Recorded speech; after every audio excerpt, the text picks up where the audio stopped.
with your host, Luzier.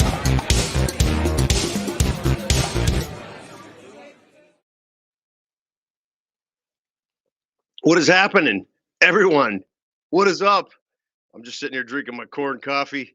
How you like that? How you like that for a cheap plug right off the bat? Good to see everyone. Thanks for being here. Thanks for joining me.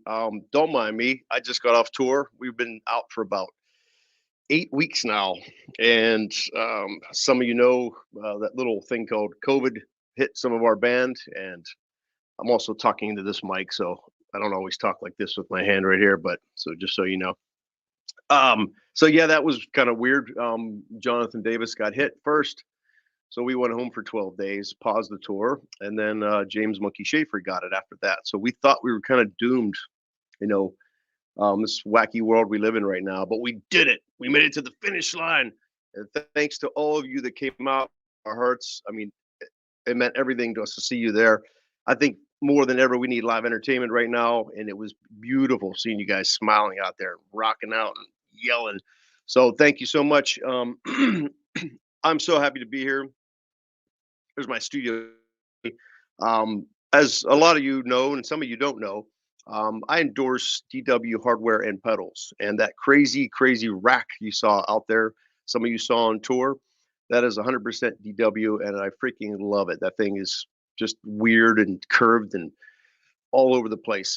You can check it out online if you haven't seen it, but I like kind of unique, different, and I love the way DW makes their curved pipes, and nothing is straight or symmetrical on there. It's just all over the place, and so check that out for sure. I'm going to be talking about some songs today. As some of you know, this is 60 something of these they've done. We just talk about some inspired me, you know, as a drummer. A lot of you guys I know that know me are probably going to go like, you're going to pick Peter Criss from Kiss, and you're going to pick all the usual stuff. And it's, I just kind of came up with 5 off the cuff and just said, like, you know what, let's just go for, like, you know, there's no way you could ever pick 5 songs, you know, that inspired me the most ever. I mean, because I'm one of those lifer kind of guys. You know, I started when I was 6, and I'll be doing this till the day I die. So there's stuff that inspires me non-drumming wise, obviously. Anything artistic or anything out there that's full of just life and creativity, that inspires me to play drums, get up on stage, or record songs in the studio. So to pick 5 songs is impossible, but I just said, like, you know what, I'm going to pick the first 5 that come to my head and write them down, and that's what we're going to do today. So hope you guys enjoy it. This is what we're going to do, so check it out. Jules, you got the first one? Oh, so check this out before you hit play on this.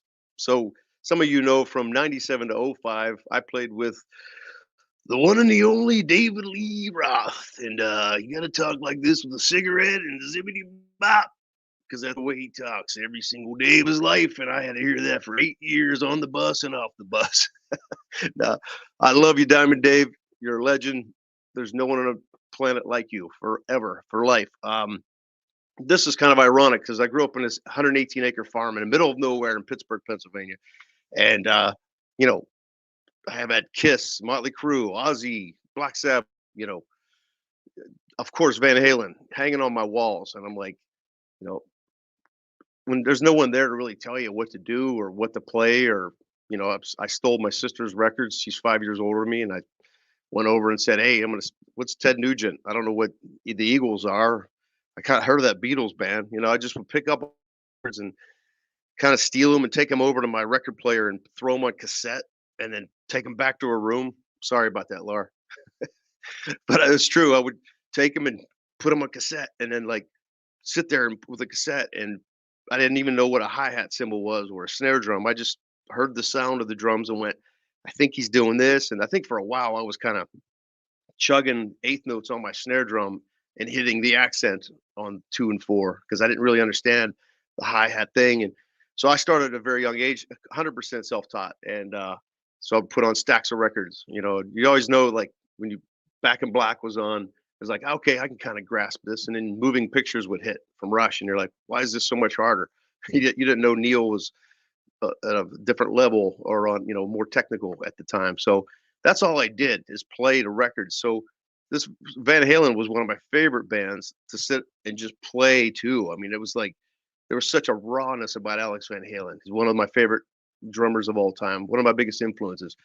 And I think because it was so raw, like you listen to those early recordings, not for nothing. I mean, today's music kind of bums me out a lot in the rock and metal world because it's so freaking perfect. And I think a lot of you agree with me. It's like, and I'm give it too. They've fixed some things on some of the last KoRn records, and I've fought to keep them as raw as we possibly can. But it's the day and age we live in, and it's unfortunate because you know you can put anyone in the studio and pitch correct their voice or lock their drums up, quantize them, make the guitars perfectly in tune or in time, and that kind of sucks. I love the whole Dave Grohl thing. Get in the garage and suck. And that's what I say to a lot of you up and coming drummers. Get in the garage and suck bad. Play a bunch of records and realize like all the steps and progressions it takes to get to a professional level. And for someone like myself and many of my friends to do this for a living, it takes many years of hard work and dedication. So before I even know what a quarter note was, that's all I did was years and years of playing the records. So this first track we're about to listen to, of course, you've all heard it a million times. Opera Teacher is one of the ones that, like, when 1984 came out, I was 14, and I remember just hearing that on the radio, and I'm like, what the heck is going on with all these drums?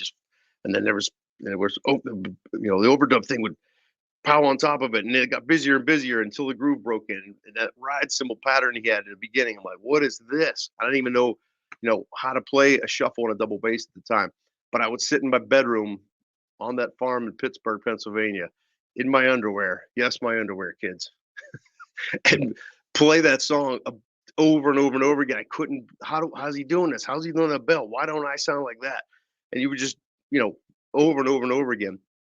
Lo and behold, years later, I get the David Lee Roth gig. After I got a couple national bands like Jakey Lee and Arcade, from, Stephen Pearcy from Rat, and I kept auditioning. I was on the LA scene doing a bunch of sessions and trying to get my way in the business. And I played on this solo record called Mike Hartman, and unfortunately passed away.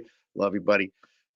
He said, "Hey, I'm writing some songs for David Lee Roth," and he was like this little kid at the time. And I'm thinking, how are you writing for David Lee Roth? Anyway, long story short, I ended up playing on 2 of those songs on this record. And then he calls me back because it was an instrumental record. And he goes, "Hey, great news. David Lee Roth is actually going to sing over top of these songs." And I'm like, "You lost your mind, but sure, whatever. Let's go to Steve Vai's house. We're going to record these songs." So there we are, Steve Vai's house. I'm recording these tunes, and next thing you know, I get the audition for Dave. Dave comes in down to another, and we're like, "What? Why? David Lee Roth is here? I just wanted to meet the to me, And so anyway, he's asking me all these questions like, "Luzier, what if I said shuffle this and put a fill here and double bass that? And what would you do to dynamically pick this up?" And blah, blah.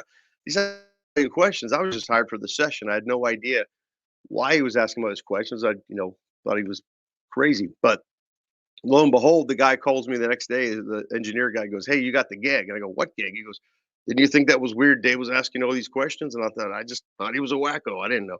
Next thing you know, I got the gig. So I got to open up with this song, Opera Teacher, every night on tour, which blew my mind. There wasn't one day I didn't look out and say, that's David Lee Roth singing, and I'm playing Opera Teacher with David Lee Roth. Not one gig out of 8 years did I not say that to. So check this tune out. I'm not going to BS too much more about it, but I'll comment a little bit as it goes on.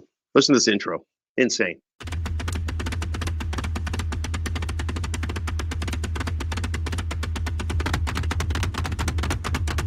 That right there, that chug, it's just like, come on.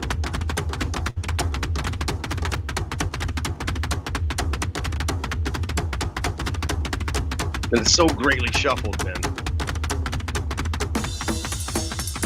Forget it, come on.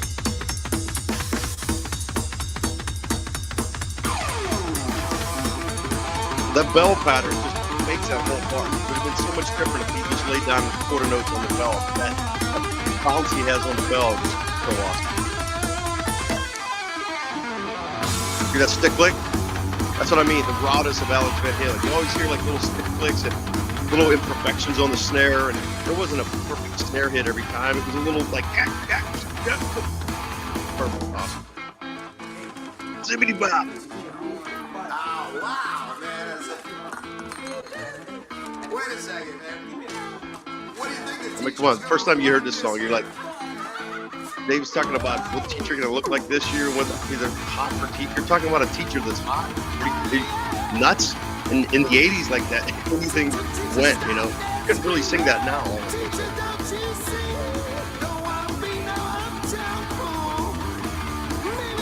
So that energy he has, just the spunk and the hats are going. This gets upbeats in the pre-chorus.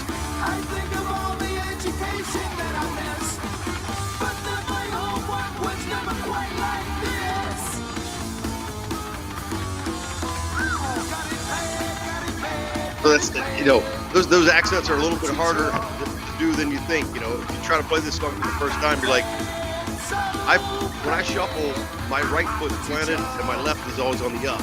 So I'm going left, right, left, right, left, right.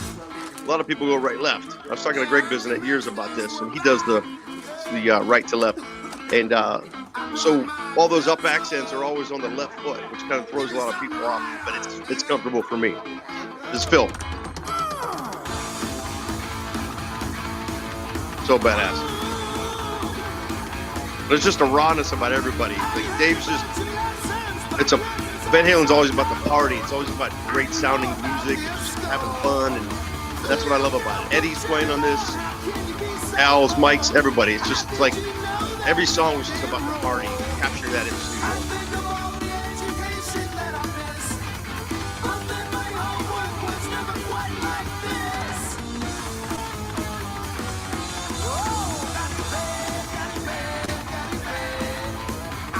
A lot of times you're practicing this, drummers up and coming, you know, keep the stamina and keep that power going. Nothing drives you more nuts than when you have this shuffle going and it falls into a 16th pattern and then falls back into a shuffle and falls back into 16. You really got to practice the consistency of it, you know, to have the stamina to keep it up throughout the song.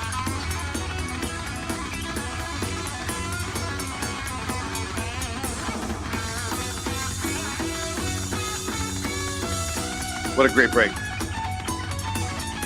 Turn around.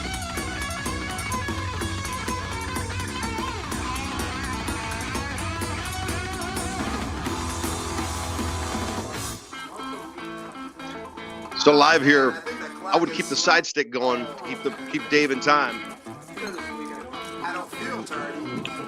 On the ups, on the side stick, just to keep it for a live band like this, because it would be all over the place. You know, the guitars keeping time there, but sometimes even the guitar player.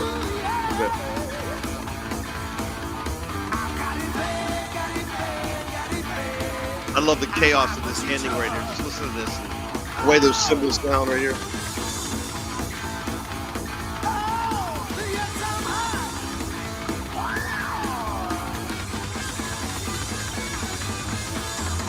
Love this.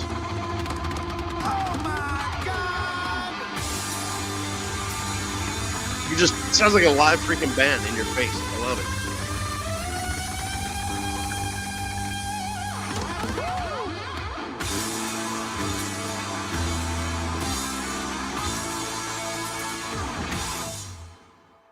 Come on. I mean, come on. To this day, 84. And if you put that on now and crank it up, it still sounds amazing today. Just Alex's way of attacking the drums, and I just listen to, you know, people that aren't really turned on to old Van Halen. Check it out and really listen to it in headphones and stuff. You can hear them talking in the background. You can hear sticks clicking. You can hear, you know, things being dropped after certain, you know, moments in the song and the dynamic levels when they go down. And they kept all that. You know, I miss that about today's music. I wish they'd do more of that, you know, because it was just such a beautiful, magical thing, you know. So just, yeah. But like I said before, get in the garage and suck. Stop. Don't rely on studios to make you guys sound good. You know, keep that mentality, because don't think that they're always going to fix stuff, because that's the wrong mentality to have, you know. So anyway, what else we got, Jules? Whoa. if a song is called "I Break for Monster Booty," it's automatically great. Come on, this is awesome. So I've always been into, I taught at Musicians Institute for a while. I got hired way too young. I got hired there right after I graduated, probably 2 years after I graduated in '89, and the staff was insane. It was probably, Ralph Humphrey, Joe Porcaro, Casey Sherrill, uh, Efren Toro, Richie Garcia. I mean, the staff was insane. Tim Pedersen, on and on. And I was this punk off the farm that thought I was hot shit. Like, watch this, I'm gonna play all this stuff. Little did I know I needed a metronome. My timing was not that great. I didn't know styles. I just played along with records. I didn't know what jazz, fusion, I didn't know reggae, funk. I definitely didn't know jazz, at all. So I got my ass handed to me hard from that school. But it was an amazing rude awakening, coming off the farm, spraying my hair with Aquanet and try to get in on the scene, listen to I thought I was going to be in Whitesnake when I moved out there. And then you just never know. You never know what's going on. So my point is embrace all kinds of music. MI would sit down and watch like all these people like John Scofield and Steve Vais and Mike Stearns and all these insane guitar players and bass players and drummers that I was like, man, how do they do that? I don't even know how to grasp the concept of this. And they're playing in 7 and the bridge is in 11 and then they're going back to 4. And I couldn't even comprehend it for a long time. My most odd time thing was Rush, listening to, but so anyway, I embraced all that instead of getting like, I'm the rock metalhead guy. I'm going to soak all this in because you want to do that. It builds your vocabulary in your head. It really builds, you want as much education as you can. My mom, my uncles, aunts, everyone's in education in my family. And they always taught me like, no education is a waste. And it's very true. No matter what you do, no matter what field, you always want to learn more about it. And the beautiful thing about what we do for a living as musicians, you never really reach that plateau. You're kind of like, and I always tell my friends, if you get to that point and you're like, oh, I'm good right here, maybe you just want to do drumming on the weekends, or I don't know, maybe want to do something else. And that myself, you never stop learning. I'm always learning something every single day. If I listen to something, if I watch a band play, if I, walk down the street, I'm learning something. So you apply that to your craft, So MI taught me a lot about fusion, funk, and all that stuff. So I got turned on to Scofield, and this drummer, Adam Deitch, my God, you kidding me? The funk he coming out. Love you, Adam. This is like one of my favorite songs. So I heard this record and I was just, is he overdumbing stuff? Is he, because he's got like all kinds of ghost notes going on, and he fades out. It sounds like someone got the volume knob and went, oh, that was really him playing, or he'll add like a little cowbell thing in the middle of or a timbali thing just out of nowhere, but it's so freaking funky and awesome. So check this tune out. It's called I Break for Monster Booty. There's a loop in the very beginning here you can hear.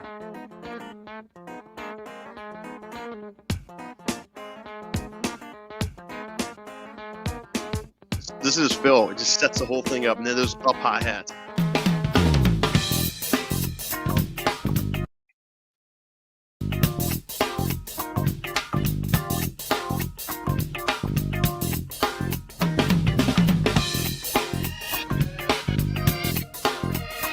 Come on, man. That's a funky groove right there. Always doing those super tight.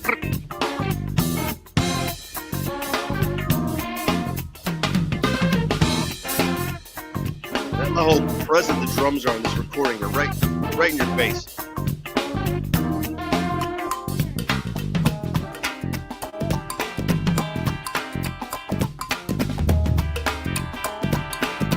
It's playing all that stuff.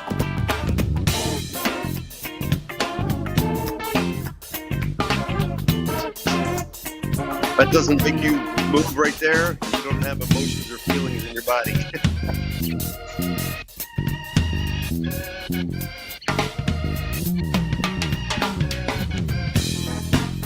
Just cracking, man. Come on.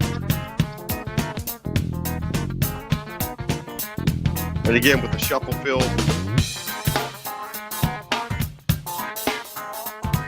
I always tell drummers, practice your shuffle, man. That's such an important thing.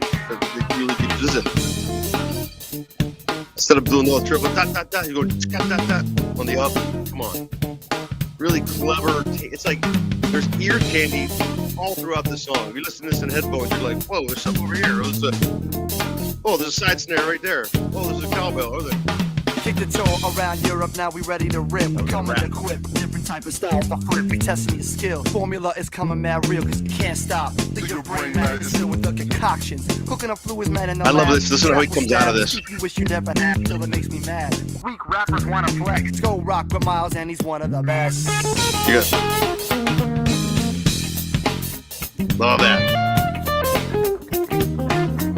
I'm a big fan of hitting stuff on the tube instead of always on the downbeat.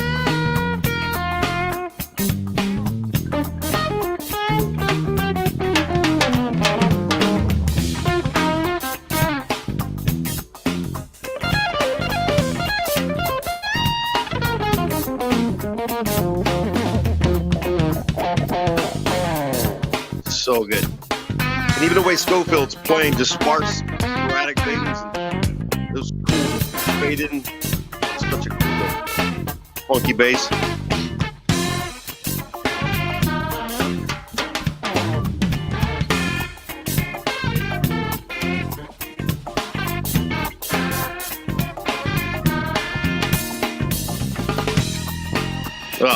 See that dynamic? I feel like it's so cool towards the end because everything's such intriguing for him. And when he goes to a straight, so a straight 16s right here, it's like, whoa. Right here.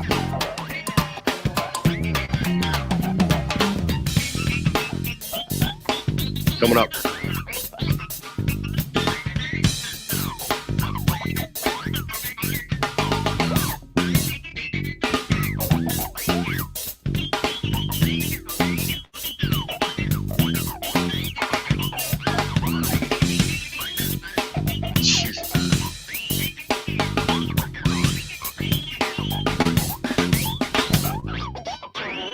Come on. Come on. That's like, to me, just so inspirational because there's power about it. It's like a power funk groove, tasty, creative, ear candy explosion, if that makes sense. It's funny because I was texting him the other day and I go, Adam, I'm backstage at a KoRn show right now and we're blasting the new Lettuce record. And he's like, no way. He goes, those guys like that? I go, they freaking love it. Jonathan come in the other day dancing, to a tune because it's so funky. So check out Adam's band Lettuce too. It's awesome. He's got several records out, got a tour coming up, if not in 22. So thanks, Adam, for all the inspiration, man. Woo. Yeah, boy. Killing it. What else you got, Jules? What? The Priest? You kidding me? Never heard of him. All right, Priest is the whole nother. Okay, I'm not gonna bore you guys with too much old stories, but so when I was on the farm in Pittsburgh, let me take you back to the farm in Pittsburgh. So my guitar player at the time, Ed Skiro from Mount Pleasant, Pennsylvania, he used to bring me these videos all the time of Racer X, this band called Racer X. I'm like, what the heck is this? He's like, dude, there's these guys on Shrapnel. There's two guitar players, and Paul Gilbert, he grew up pretty close to us in Greensburg, Pennsylvania. So, lo and behold, we heard this first Racer X record. We're like, what is going on? Paul's shredding, he's killing it, and we became fans instantly. So the second record, Scott Travis became a member of Racer X called Second Heat. And there's a song in there called Scarified. If you ever get a chance, check out Racer X Scarified. And there's this double kick pattern in the beginning that just kicked all of our asses. Because instead of doing the typical he was going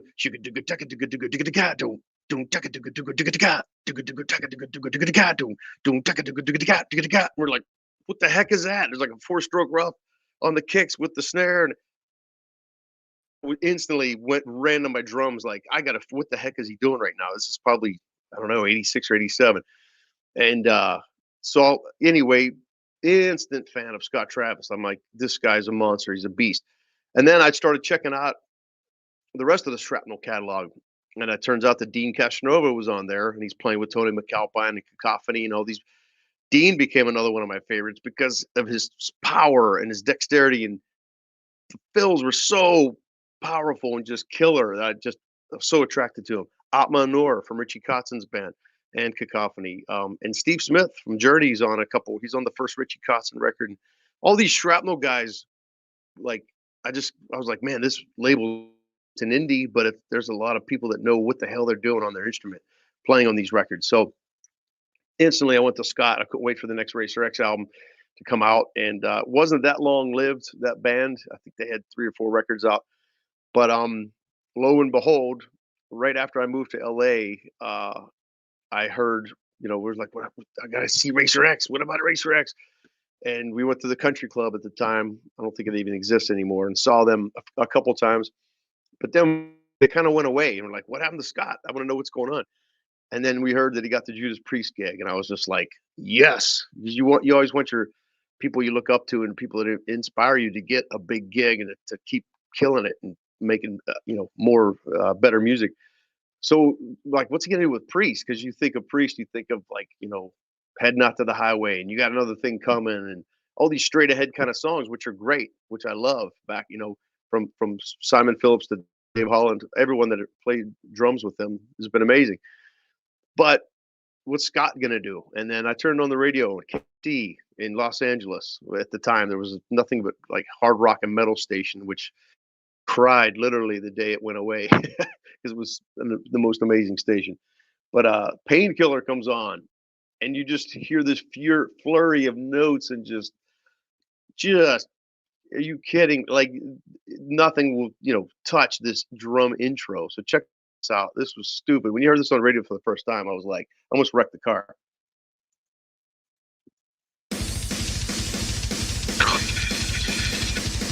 What the hell's going on?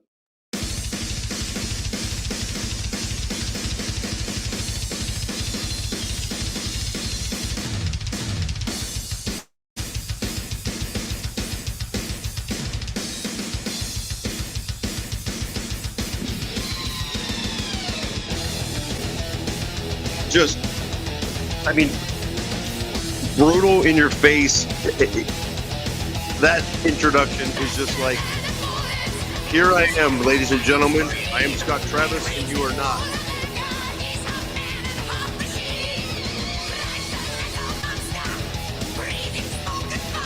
It's a straight 16th. And in the chorus, he goes in the 16th of the triplets.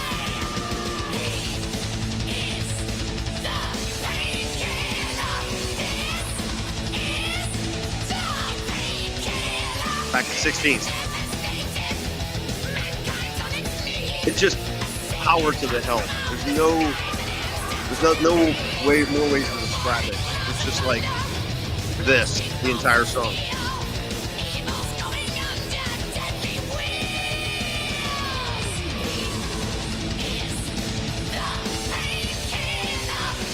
And of course, I ran to my drum lab at the time in LA trying to practice this song, because that's not easy doing the modulation for 16th and 16th of triplets like that.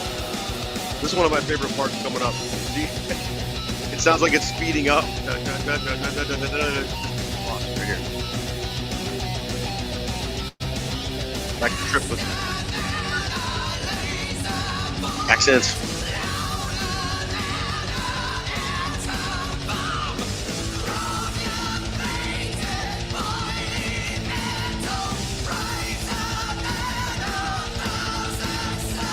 Right here. That's where they're gonna go. How about this?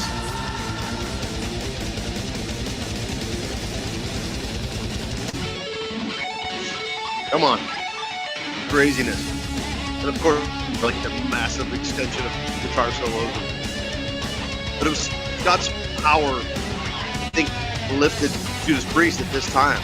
And many will agree with me that like he had such just a massive impact on the band that they kind of stepped up and went, I think we need to play our instruments better. We need to like dig in more to meet this guy, And I love when new members of bands do that. They bring the band up another level. There's nothing better than that, satisfying to me. Because obviously you don't want to go backwards, You know, you want to, the band you love, you want to see them take off and go even further and push boundaries, and that's definitely what Scott did in this situation. Shredding.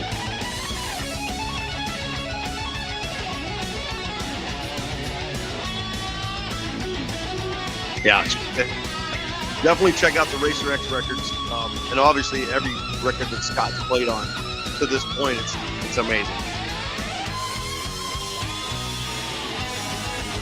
More guitar solos. Do you think they were in the studio going, "Can you play another 8 bars of solo? Let's make it 16, mate."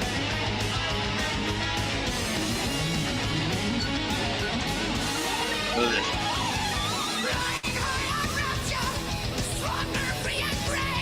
And Rob's just ruthless right here. I mean, this song, it's not exactly a wedding song. You're not going to play this at your wedding unless you're really into this kind of stuff.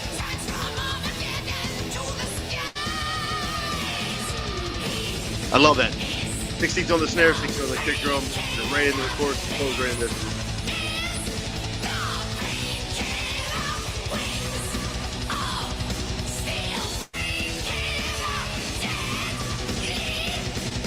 Will.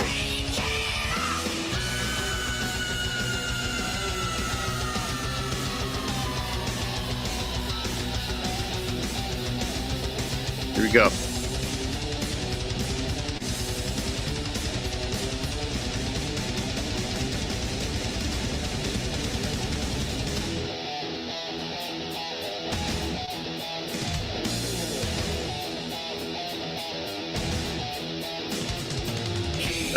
People are always asking me, like, you know, they see me play a 90-minute show with KoRn, and they say, like, how do you keep the stamina up? How do you keep the endurance to play something like this? And this is just that. Practice along with this kind of stuff. There's nothing wrong with playing along with your favorite drummers, you know, and do a 90-minute set of it. Just to, you know, keep the stamina and endurance up, because that's how you get to be like this. You know, nothing more bums me out than when I see a band, especially like this, super powerful and in your face, and the drummer's wailing and wailing and wailing. And by the end of the song, he's like, "Oh God, I hate, give it to me to the end. I want to feel that power, and if anything, bring it up at the end, like smack it even more." Look at this.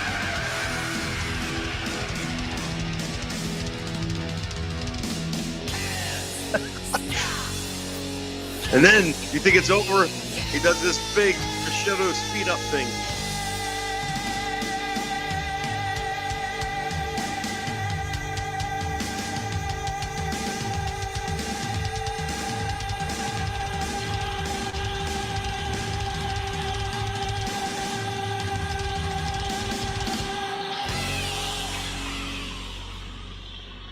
That's just, that should be your new alarm clock, you people.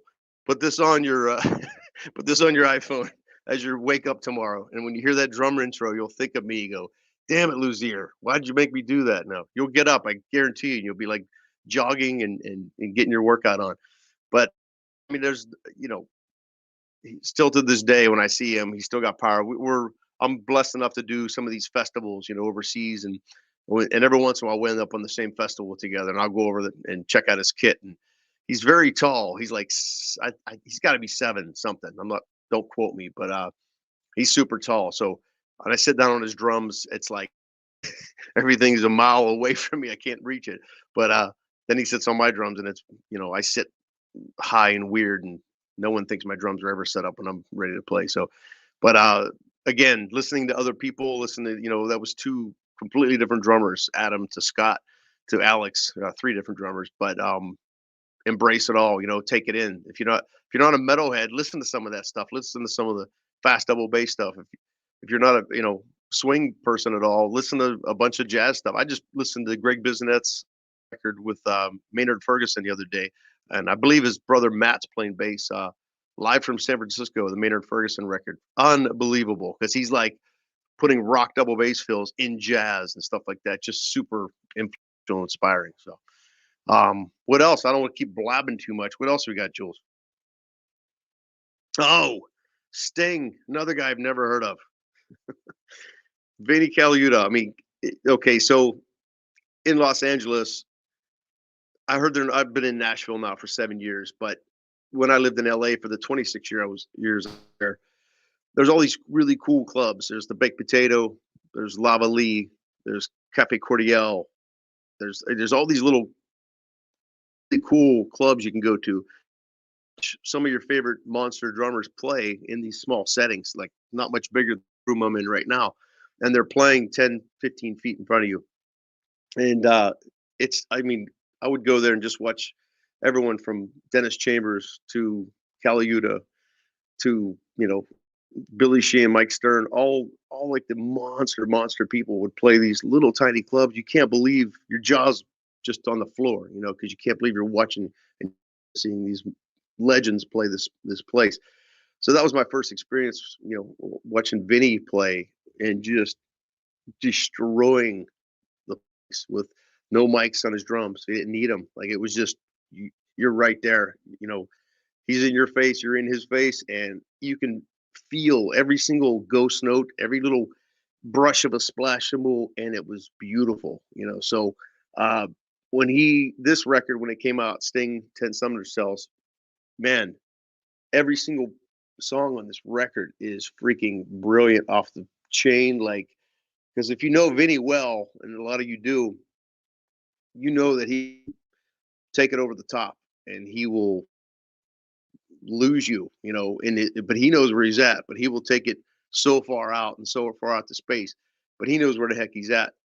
But he can also lay back and play brushes that'll blow your mind and do just a groove for 3.5 minutes and not move timing wise and all that. And that's a beautiful player to me. Vinny's one of those guys that pretty much has it all.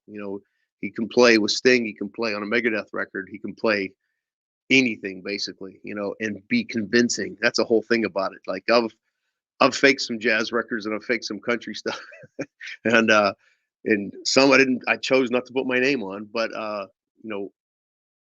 with a guy like Vinnie, that's so convincing and so like anything he touches or does, But the first time I heard 7 Days, this next tune we're about to check out, what blew me away was it's in 5, but his hi-hats, he's playing every 4th, 16th note with the kick on 1 and the rim click on 4. 1, 2, 3, 4, 5, 1, 2, 3, 4, 5, 1, 2, 3, 4, 5, 1. But he's going over top of it, of course, and it sounds so freaking smooth and beautiful.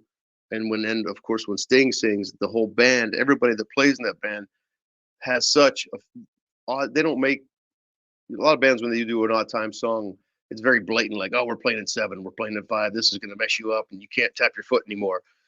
Well, you can on this. You can totally move the whole song. You just kind of, it's this dreamy feel that he puts to this tune. It's such a beautiful thing. And again, I've worked forever to try to get this pattern solid and convincing, because it's so cool. And then when he lifts it up in the chorus with he brings the backbeat in on the snare, and then the bell is just kind of reminiscent a little bit of the Police days, beautiful. Check this out.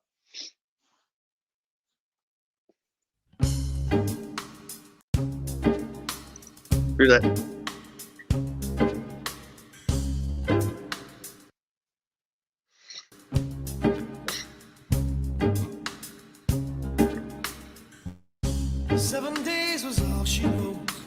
Kind of ultimatum note she gave to me. She gave to me. When I thought the field had cleared, it seems another suit appeared to so good. Me. Oh, you can almost feel Vinnie wanting to cut loose on certain things and add little accents. So you're like, the way he graces the splash cymbals on this. Come on, it's killer. I really have to make a mind. It's plain to see. It's him or me. What a transition. Just to move so sleek into that chorus.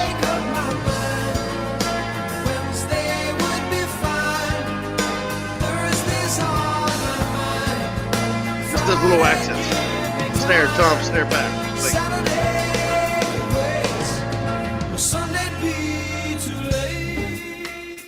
beautiful. What a track.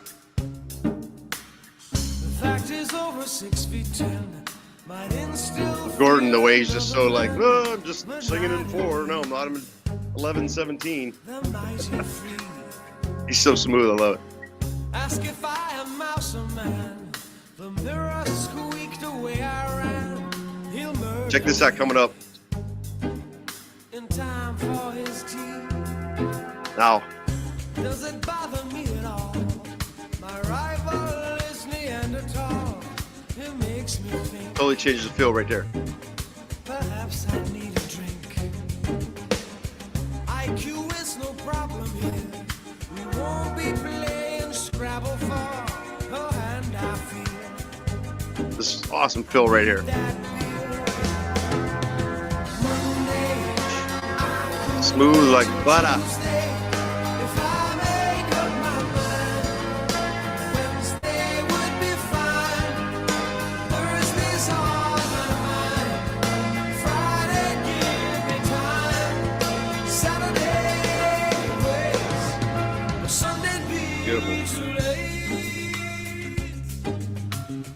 Then he brings it down even more here, dynamically. Falls in a ride. 7 days will quickly go. If you guys aren't familiar with Sting's stuff, his work, all his solo records, he has so many amazing drummers playing with him, and Vinnie was definitely one of my favorites ever. Vinnie's playing on Jeff Beck, live at Ronnie Scott's too. Wow, mind-blowing, because it's 100% live. Check out that DVD. It's really, really great.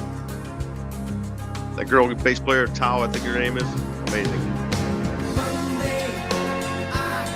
If you listen to this song live, you can hear a lot of, like, he kind of goes off a little bit more, especially at the very end here. He starts doing his little splash, side stick, intertwined stuff. It's pretty mind-blowing. Check it out on YouTube. There's a bunch of these on there you can check out. This is just so tasty right here. Listen to all these tasty fiddles right here. I love that urgency feel that.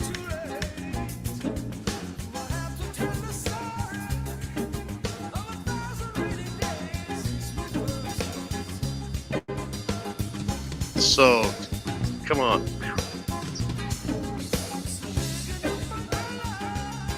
Sting goes into the police reference.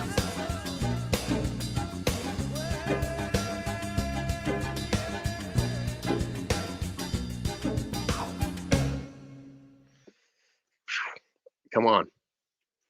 What are you gonna say about that? You know what I want? I want the outtakes, because you know he did that probably 10 times, and he probably went ape on the first one. And then the producer's like, "Yeah, could you play a little less of that, maybe?"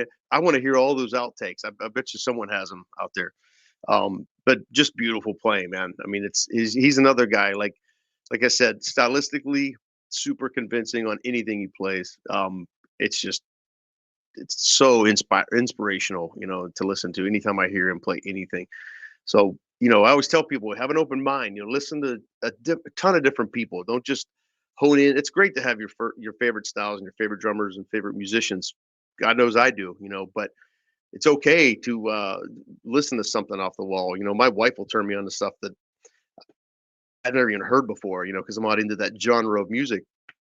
But I'll get something from it. I'll get something positive. I'm like, God, this singer's kind of driving me nuts. But listen to what that bass player's doing, or listen to what, or the opposite. Like, man, I'm not into this tone, but that singer's doing some really cool stuff. It'll inspire my drumming, So always listen with an open mind. Always listen to as much as you possibly can.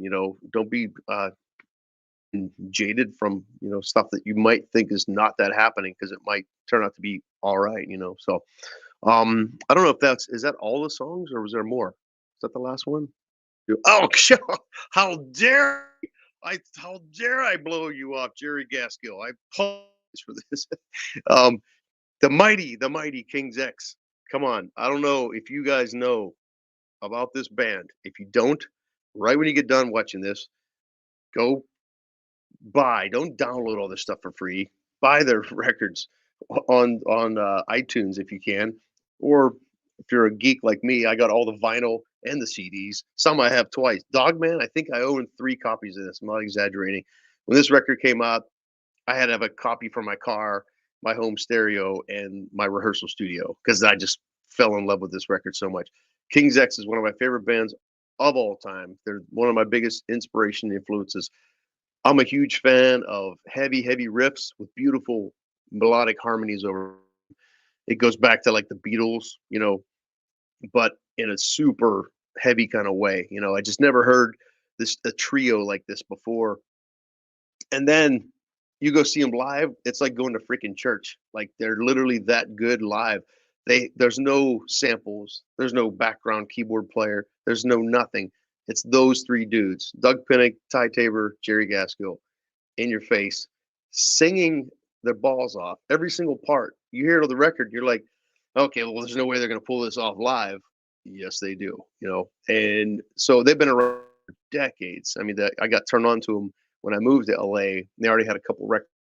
I remember hearing It's Love on the radio, and I remember hearing a couple other, there's a song called We Were Born to Be Loved, and Summerland, all those old like King's X classics. They're phenomenal, man. They're just like, there's just something beautiful about it. But I would turn people on to them thinking like, why aren't they bigger than Kiss and Guns N' Roses and all these giant bands? I never understood why King's X never blew up. To those of us that got it, that got their formula, that believed in them, that loved their music, they should be doing stadiums. Why are they doing these clubs? And there's just, you either love that band or you didn't get it. I found out years, after discovering them. And I didn't get it. My friends I turned on to, they're like, yeah, they're okay. What? I just wanted to shake them because I'm like, missing about this formula. A friend of mine, Joe Lester, that lived in LA, he would call me up and go, hey, dude, Kings are playing in San Fran. Yep, let's go. Click. I got you a ticket. Bye. But what? Oh, we're flying to San Francisco. Hey, man, they're playing Vegas tonight. Yeah, I'm going to drive. All right, I'll pick you up in half an hour. Yeah, okay, great. Would go to San Francisco. Would drive to San Diego, anywhere they play, and God forbid I was on the road and I would find out that they're playing a day off or something. Boom, in a second. Religion to me, King's X. So Jerry Gaskill is one of those drummers that if you try to play long, this song we're going to listen to, Dogman, it's this nasty groove and it's so behind the beat. I guarantee you, if you put it on and you play to it, your snare drum is going to be ahead of his snare drum because he's got this laid back thing. I love it. It's just such an amazing thing. Him, Vinnie Colaiuta, 2 totally different drummers, but Vinnie's got that same thing. You Dio freaks out there, or his band Last in Line now. Vinnie's another one. I love, there's so much beauty about a space between the kick and the snare. There's this, it's something I envy because I've always kind of, played a ton of ghost notes or played stuff to fill in the space. And there's drummers like Jerry and Vinnie that just have an hour between the kick and the snare, it seems, because there's just such a beautiful timing thing that goes on. Jerry Gaskill is one of my favorites like this. So check this song out, Dogman. Nasty groove.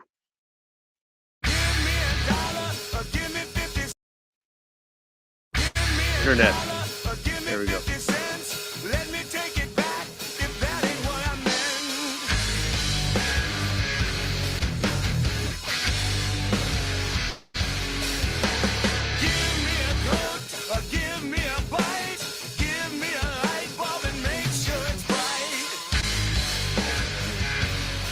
Ugh, nasty.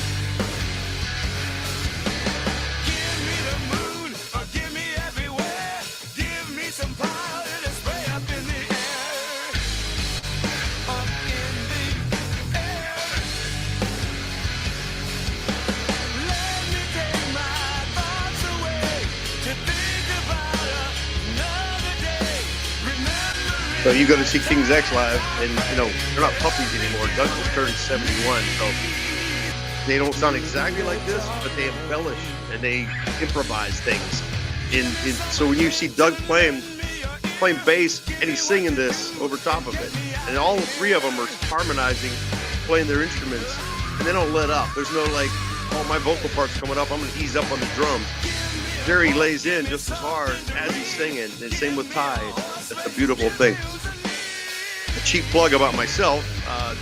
So I'm in a side band with Doug called KXM. So we have 3 records out on Rat Pack Records. So my whole thing was, before I die, I'm gonna play tambourine on a King's X record or a Doug Pinnick solo record. And me and Doug got to be friends because I showed up at so many shows. And next thing you know, I'm in a band. We start a band with him and George Lynch, and now we're on we did 3 records and they're out right now. We have some really great videos on YouTube, so check that out when you get a chance. It's called KXM. What's it?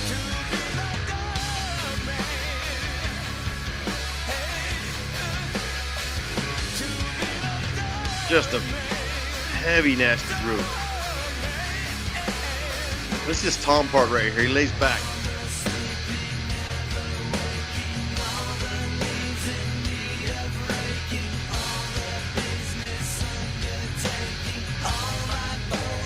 When I joined the David Lee Roth band, it was a big deal for him to have everyone sing.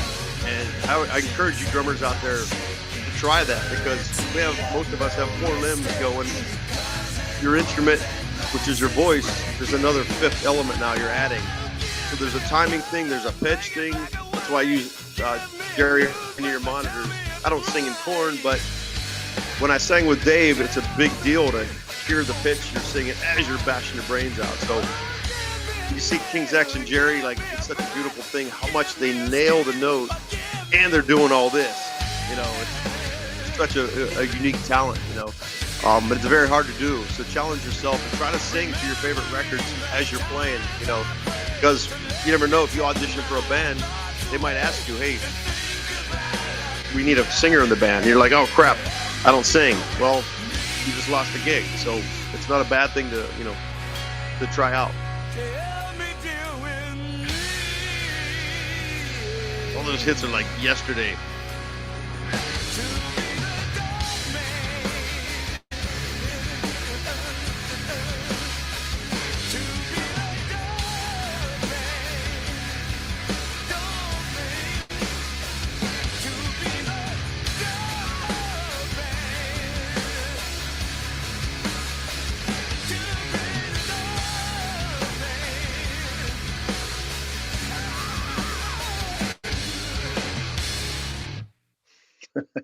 Love you, Jerry. You're yeah, insane. He's like, stop talking about me. You kiss my ass every time I see you. So yeah, a lot of my records you hear me play on, people are like, my new drum tech Dave Nestor was saying the same thing. He's like, you like flams, don't you? And I'm like, yeah, I kind of have flam abuse. That's one of my guilty things I do on drumming. I'll flam on cymbals. I'll flam between the tom and the snare. I get a lot of that from Jerry because he does these cool little sparse tom snare flams, blah blah blah blah, and it's just such a powerful thing. It's such a powerful fill to do. So yeah, I abuse flams. I'm guilty. Sorry, but check playing. You know, some definitely great records. Gretchen Goes to Nebraska, Dogman, Ear Candy is one of my favorite. His drumming on that is just wow. Like I said, that laid back fill, and Ogre Tones. I could go on every single King's X record. Just do yourself a favor, go get them. Go get the dang records. Is that the last one, Jules, or am I still still forgetting? I'm getting lost in these tunes. I'm not even the last one. Okay, so well, hey, I'd love to just thank you guys for joining me, for hanging out in Luzier Studios here in Franklin, Tennessee. Again, thanks for the great people that came to see us on tour. We're always writing new music. We got some great new stuff coming up. KoRn fans out there, and a bunch of stuff planned for 22. So keep an eye out on KoRn.com and that. And just be good to one another out there in this wacky, wacky world we live in, right? Keep a strong, positive attitude. Keep your mental state powerful and solid, right? All right. Thank you, guys. I appreciate y'all. Much love.